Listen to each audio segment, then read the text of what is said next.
Well, tonight is a game 7. My goodness. George Carl is our Fan Nuggets analyst, joining us now courtesy of Bet Rivers Sportsbook McGill's Hotel and Casino. Coach Carl, how many game 7s did you coach in? Oh, I've had a lot. I'd say at least 10 or 12, How'd maybe you how'd you more. do in them? Do you even remember? Yeah, I remember my second year in Denver. We had a game 5, which was Sure, sure. final game, and we beat Utah. And then we had a game 7 against Houston, and it went to overtime in game 7. We won that, and then we lost a game 7 to Phoenix uh, with Barkley in a game 7. So that was one year, and the year we went to the NBA Finals in Seattle, we had a game 7 against Utah. So I've had a few, and had a lot of elimination games, and won a lot of them. And I mean, they're exciting. They're so much fun. It's the best thing about coaching, probably, is being in a game 7 and figuring out how to win it. Have you ever been a part of a playoff series where you had a player just absolutely transform himself like what we're watching with Jamal Murray? Well, you got to put two on there. Donovan Mitchell's doing the same thing at the other end. Well, No. very true, very true. I mean, the question to that is no, and I really don't think the Denver fan is understanding what Murray is doing. It's not only fantastic and sensational for Denver Nugget history, it's in NBA history. This is unbelievable. The shooting and the gamesmanship and the competitiveness and then you have these two guys going at each other, and one steps up and then the other steps up further, and they just motivate each other. It's been very entertaining, and I'm just amazed at how well they shoot the ball. I mean, I think there's so much of the bubble is I'm seeing is the three ball. If you don't go out and draft shooters, you're crazy, because the three ball is such a factor in our game.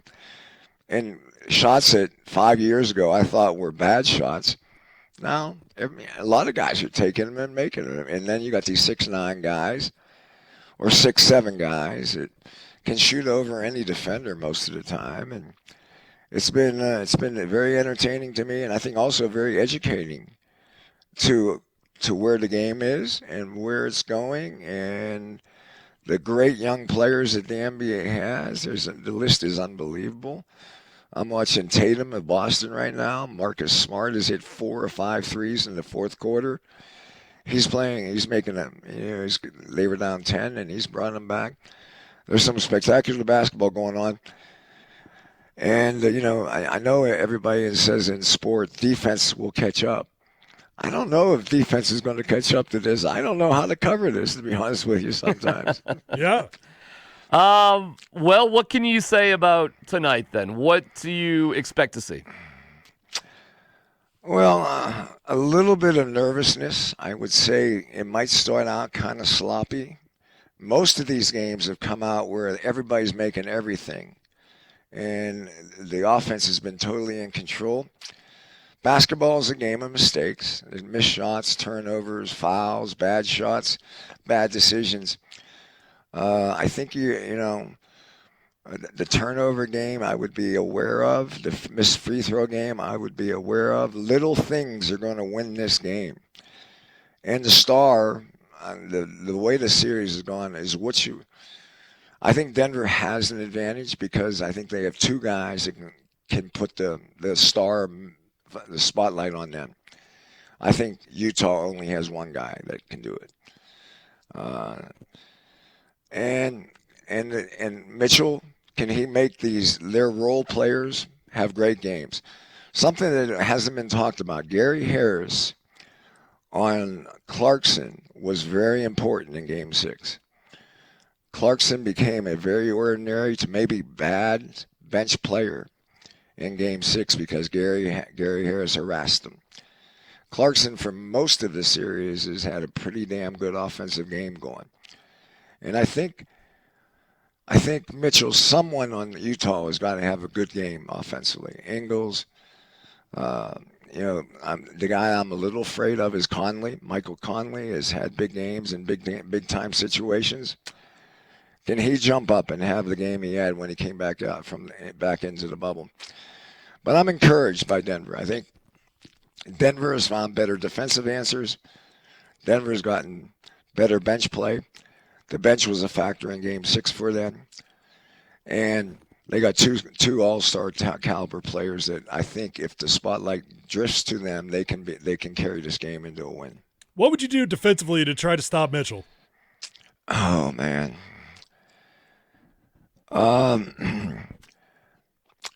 I would drive him into the paint more and take away his three ball. I think you got to get up on that pick and roll or get into his or send him one way and not let him have a comfort on the three ball, and make him score with twos and try not to foul him. Try to make him beat you with 2-pointers. Don't foul him and don't give him 9 threes. Okay, good advice. How do you do that? Well, you drive him into the yard. You got to get him on. You got to get him off the fence, which is the 3-point line. You got to drive him into the yard, but you got to keep him out of the house. And you got to do that with really good decisions on defense. All right, this series has not had very good defense. So, no kidding. Let's reverse engineer it. How would you stop Jamal Murray? Well, I think you're going to see a lot of different actions. You can, and I don't think you overreact early in the game. My thing, I think this game is going to be a fourth quarter game. And so I would want to save my best defense, whatever I think that is, till late in the third and early in the fourth. I was told by a football coach, Marty Schottenheimer, and I were good friends when I was in Cleveland. He always told me, I asked him once, why in football can the score can be 10-7, and then in the fourth quarter, both teams can go right down the field and score, and the other team can go right down the team and score. And he says his offensive coordinator always kept 2 or 3 plays that they knew would get them big plays for the fourth quarter. And I think that's the big thing right now is who is going to be able to control the fourth quarter with their defense I think will be a big factor in the game. All right, who do you got?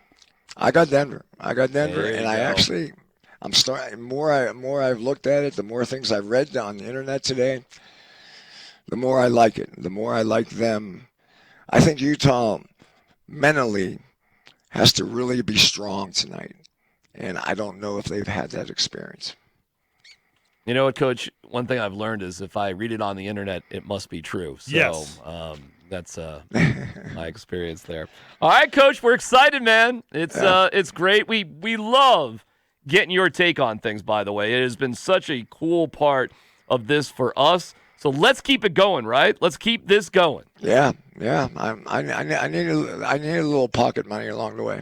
Okay. All right. Good. Thank you, Coach. We'll talk to you soon. Okay, guys. Have a great one. That's George Karl picking the Nuggets to win.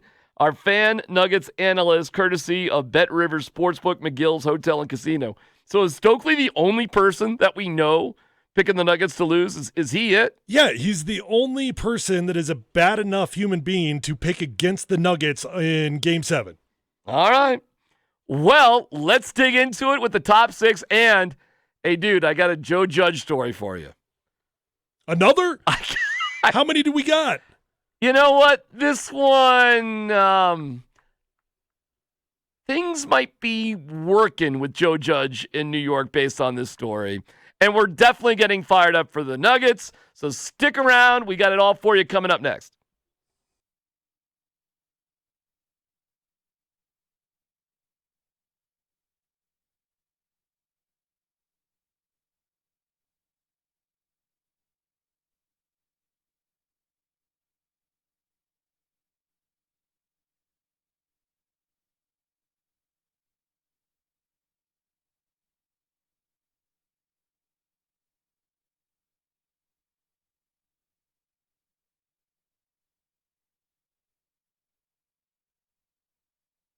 Hey, DMac for Ed Prather, edprather.com. You want to upsize, downsize, move to a different area, but you're concerned about getting full value on your existing home quickly? Well, listen, if you need to sell your home quickly, not in months, call Ed Prather. A large group of buyers in the greater Denver area. That's what Ed's got, guaranteeing you multiple offers in your home in 72 hours. Ed's home sale program is designed to create a bidding war and maximize your sales price. No long-term contracts, no required repairs. You can cancel anytime and pick your closing date. Listen to Preston in Denver. Sadly, I lost my job in May and wasn't able to afford my mortgage any longer. On top of that, I didn't think I had the equity to be able to sell, so I'm glad I called Ed Prather. He was able to get my home sold in less than a week for full price. Great story. I know if I had to sell my home, Ed is the only real estate agent I would recommend and trust. Hire the only agent that guarantees multiple offers on your home in 72 hours. Call Ed Prather and his team today, 720-650-4959, or go online to edprather.com.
Before we get into this, I could hear your stomach growl. Still? No, not now, but a little bit ago. Okay. I mean, it's upset at me. I'm looking at the RamosLaw.com text line. Uh-huh. Now, we're a skeleton crew here with the Rona. It's me, you, and Richie. We're even down a member here. I'm seeing this text. I am at your building with a box lunch from my catering company. Who is this? Why? I'm at your building with a box. Listen. And they're like wanting to know where to leave the food for you. I mean, I don't know who we're going to send down there, but you put that box lunch right there in the lobby, and I will be down there in the next break to go grab it. Just stick it in the lobby? And leave your name, leave your number so I can send you a special thank you. Just leave it in the lobby. Leave it in the lobby. Leave it like one of those black chairs. One of the black chairs. All right, leave it in a black chair. See, they can't get up to our floor because you need a special key card to get up to our floor. And we can't get down there. And I don't know if they're listening. That's very nice, though. Somebody has brought you food. You know what? We got some good listeners, DMac. I guess so. We got some good friends out there. All right, we'll see if you trust. Oh, absolutely. Okay. 100%. Whatever's in that box, I'll eat it. Story number 1. On national TV, it's on ABC, so no Bachelor tonight, I guess. What else is on ABC? I don't even know. I don't think Bachelor's on right now. Is it just Come on. Is there ever a time The Bachelor's not on ABC? Well, when The Bachelorette is on. Seriously, I could not tell you one Well, do you know any TV shows on ABC? I don't know any TV shows that are not on Netflix or HBO. Neither. Anyways, whatever was supposed to be on ABC is not. It's the Nuggets and the Jazz. Give me total. I know you're picking the Nuggets to win. Give me this. How many points you think they'll win by, and a total amount of points in the game. Actually, just give me your score, and then that would figure it out. But what do you see it at? That's a really good question, man. My gut tells me that this game is going to be tighter than what we've seen. I don't think we're going to see 125 to 120. It's Game 7. Like, everybody's going to be playing great defense, right? Everybody's going to be at their best. I don't know, man. I wrote down my guess. Wait, what am I doing? Total number? The total? Final score of the game. Final score. Okay. I'm going to go with 114 to 109 Nuggets. 114 to 109? Okay. I had 119 to 112. Nuggets. Okay, we're in the ballpark. We're right there. A close game down to basically the end. I know this. You don't buy that, though? I totally think it's going to be a lower scored game.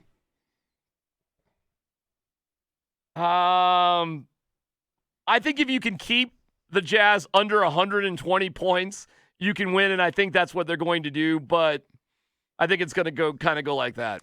Is there any chance this is a blowout on either side? I don't think so. No, you know what? It's been a very competitive series outside of the blowouts. I mean, of late, it's been a very competitive series. I think these two teams, you're going to see Mitchell. He's going to do his deal. Murray's going to do his deal. I feel good about the Nuggets' chances, though, because, man, defensively, I would make anybody but Mitchell beat me, right? Yeah. And I don't think that they can do that with Murray. You can't just double team Murray because, you give the ball to our point center and let him dish that ball around. By the way, this is Jeremiah was dropping the food off. Jeremiah, my man. What's in the box, Jeremiah? Well, he was a bullfrog. Ring it, Richie. See what you did there. Yes. All right, lots of crazy news with the Big Ten. Feels like every day we're talking about something that's going down, whether it's Nebraska is going to jump ship, the parents are sending demand letters, the kids are suing the conference. Now we've got the President of the United States getting involved, trying to encourage the Big Ten to open up.